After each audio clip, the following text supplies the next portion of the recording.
Salut! On se retrouve aujourd'hui pour une nouvelle vidéo livre Disney et j'avais envie de vous parler cette fois de la collection Attractions de Disneyland Paris. C'est parti!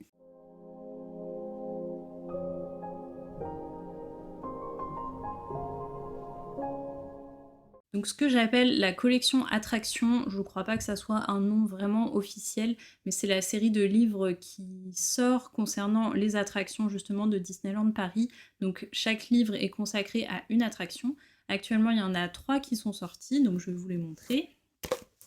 On a celui sur Pirates des Caraïbes qui est sorti en 2018. Celui sur Phantom Manor qui est sorti en 2019. Et le petit dernier, celui sur Space Mountain qui est sorti en 2020. Il n'y en a pas encore eu depuis, j'espère que c'est quand même une collection qui continuera. Donc ces 3 livres ont été écrits par Jérémy Noyer, ils sont sortis comme je le disais à Disneyland Paris. Ils font chacun une centaine de pages et sont en version bilingue, donc mi-anglais, mi-français. L'intégralité du texte en fait est en anglais et en français. Donc ça couvre la moitié des pages en fait. Enfin, je vous montrerai à l'intérieur, vous verrez ce que ça donne, mais il n'y a pas 100 pages de texte en français du coup. Donc avant d'en parler plus en détail, je vous montre l'intérieur de ces 3 livres. Donc ce sont des livres à la couverture cartonnée. On voit que la mise en page est plutôt bien travaillée. Donc il y a de grandes photos ou des photos de tailles différentes en tout cas dans les livres. Et au niveau du texte qui est présenté souvent par page, on a du texte en anglais et du texte en français, donc des fois sur la même page, des fois sur des pages séparées.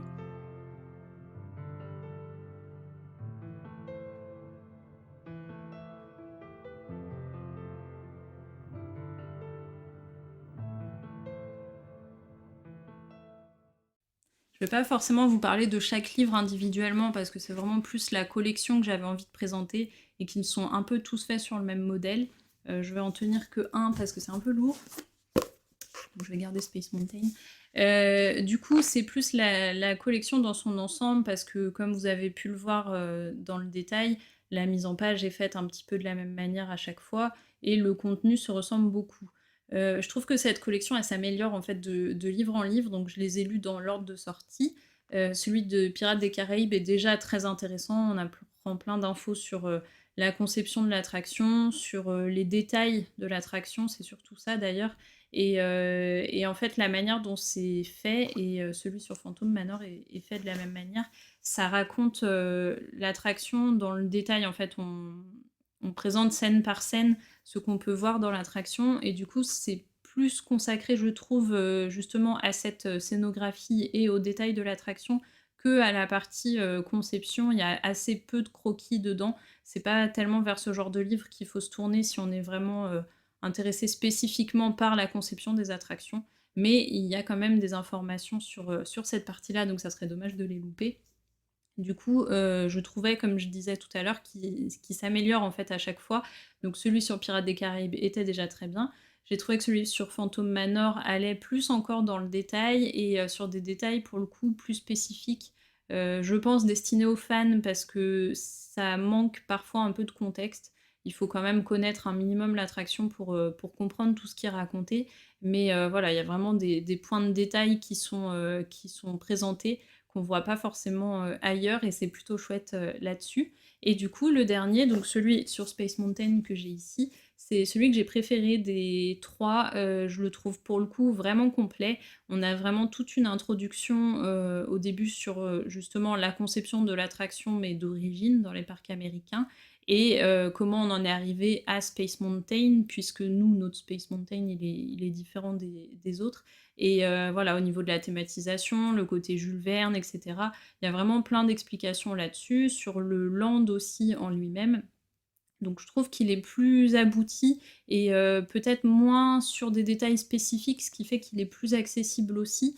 Et alors peut-être que je me dis ça parce que autant Phantom Manor et Phantom Manor ou la version américaine Haunted Mansion ou Pirates des Caraïbes, c'est des attractions très très très connues. Alors Space Mountain aussi, vous me direz, mais c'est très connu, j'ai déjà lu beaucoup de choses dessus. J'avais moins lu de choses sur Space Mountain, donc c'est peut-être ça aussi qui a fait que j'étais plus agréablement surprise, disons, par ce livre-là, mais je trouve qu'il est quand même, ouais, plus complet, plus détaillé et donc il y a un retour sur les 3 différentes versions de l'attraction, donc de la Terre à la Lune, Mission 2 et puis, là, Hyperspace Mountain, du coup. Donc il y a quelques pages qui présentent, bah, comme pour les livres précédents, en fait, scène après scène, si on veut, de l'attraction, qui explique le scénario, en fait, de l'attraction et voilà, du coup, c'est des livres assez complets dans l'ensemble, qui mériteraient peut-être un peu plus de croquis, mais ça, c'est moi qui chipote. Après, pour, chipoter à nouveau, le fait que les livres soient en anglais et en français, forcément, on a moins de texte. Celui sur, Pirates des Caraïbes était assez «pauvre» entre guillemets en texte, avec, pas mal de coquilles en plus, ce qui s'est moins retrouvé dans les 2 derniers. Mais donc voilà, c'est des livres, très sympathiques. J'espère qu'il y en aura d'autres qui sortiront et je les recommande parce qu'ils sont quand même à un prix relativement accessible. Alors si vous voulez les acheter, donc ils sont, comme je disais, entre 20 et je crois que c'est 22 € maintenant sur le parc. Ils sont disponibles très souvent, il n'y a pas tellement de rupture à part au moment de la sortie. Là, ils sont tous disponibles et si vous voulez les acheter mais que vous ne les trouvez pas, essayez d'éviter sur Vinted les gens qui les vendent à 40 ou 50 € parce que clairement ça vaut pas ce prix-là pour le coup et il y a possibilité de les trouver sur le parc, donc ceux qui ne vont pas sur le parc peuvent regarder à faire du shopping service, ce genre de choses. Mais voilà, pour moi, ils valent pas plus de 25 €. C'est bien de les acheter au prix neuf, sachant qu'ils sont pas en édition limitée, donc ils vont rester trouvables un certain temps.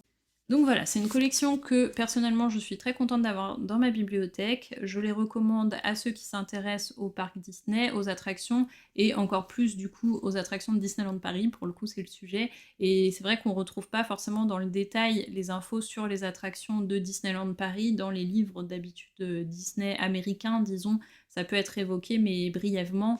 Là on a la chance du coup d'avoir des livres qui sont vraiment dédiés à ces attractions-là donc qui comprennent aussi les changements qui ont été faits par rapport aux attractions d'origine. D'ailleurs, parfois, ça parle assez peu des attractions d'origine, on est vraiment plus sur le détail des attractions de Disneyland Paris.